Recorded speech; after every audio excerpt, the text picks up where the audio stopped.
I did read one of the policies where it said that we weren't supposed to do anything illegal. I became aware in the course of my training that things were being done that were illegal. I went to the Deputy Guardian for Intelligence US. By the way, we didn't call it the Information Bureau, we called it Intelligence, what it was. Calling it the Information Bureau was the only time we referred to it that way was when we were talking to somebody who wasn't in the GO. And that was kind of our cover, you know, that we were information. We never told them we were intelligence. But amongst ourselves, we didn't call ourselves information, we were intelligence. So anyway, I read, you know, don't do anything illegal.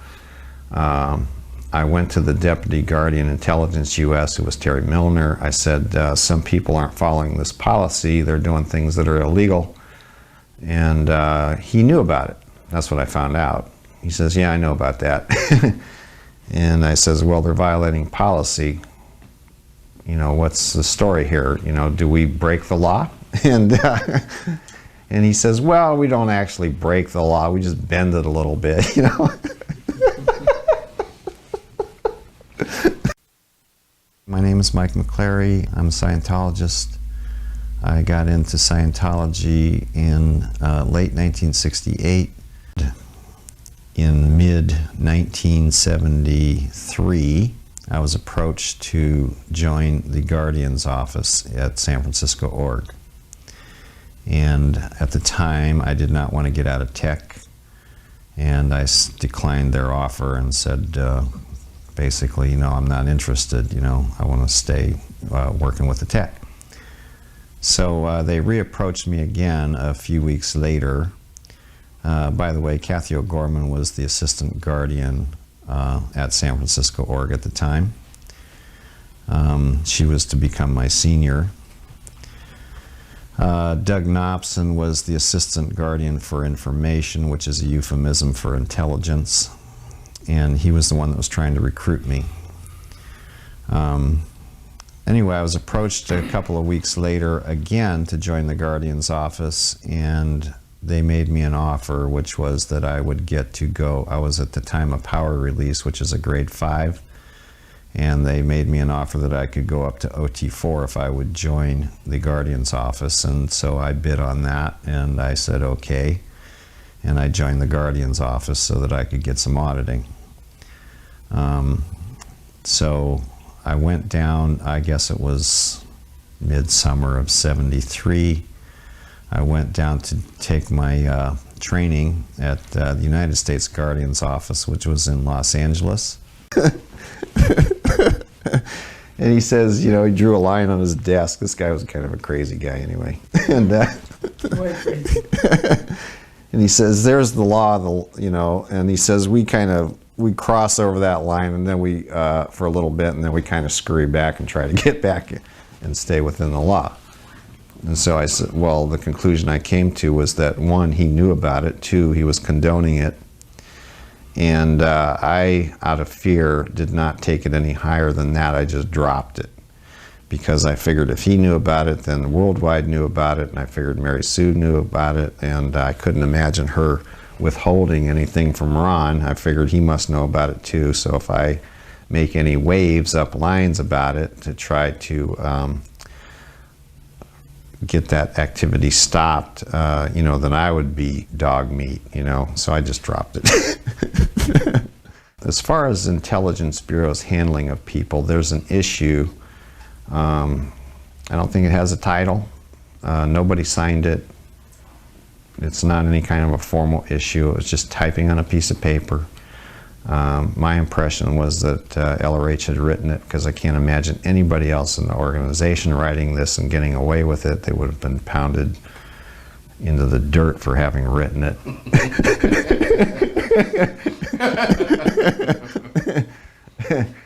And, you know, unless it was him. That's the way I looked at it, plus the way it was written. Just like Until Its Roll, it seemed to me that was his writing style.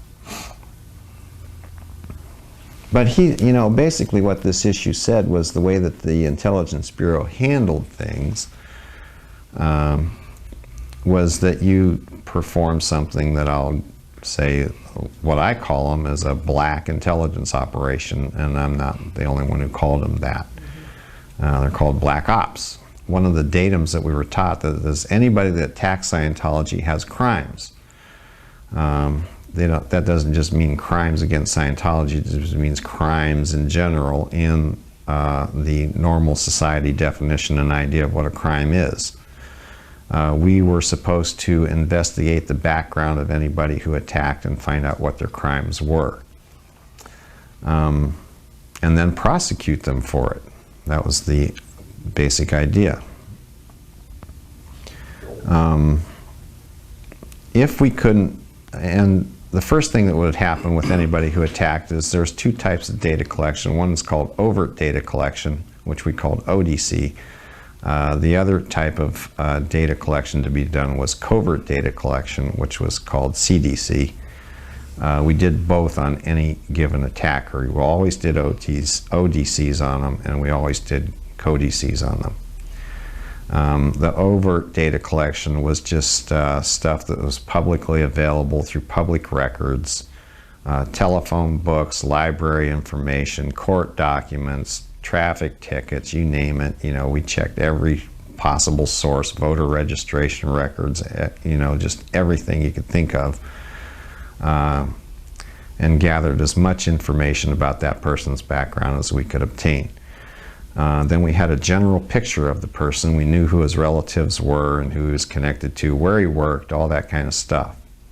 That came from overt data collection. Then you'd go into covert data collection, which was essentially, you know, probably getting a spy in on the person and trying to find out what kind of misdeeds the guy was up to. You know, what are this guy's crimes? You know, what is he doing? Is he cheating on his wife? Is he you know, taking drugs? Is he doing anything else that broke any kind of a law whatsoever? You know, that's what we were looking for in our covert data collection.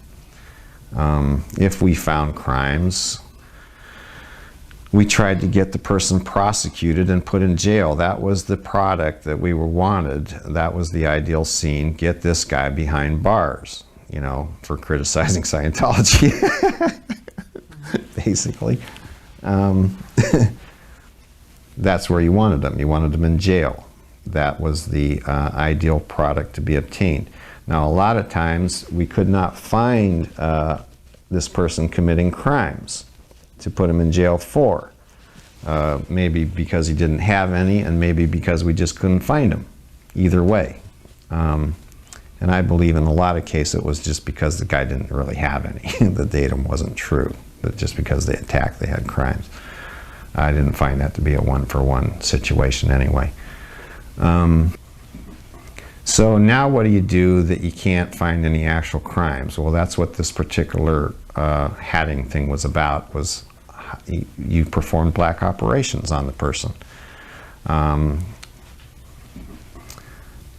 The first type of black operation would be to okay, if the guy doesn't have any actual crimes, well, let's make him guilty of some crimes then. Manufacture some crimes, right? Set them up, sting operation type stuff. I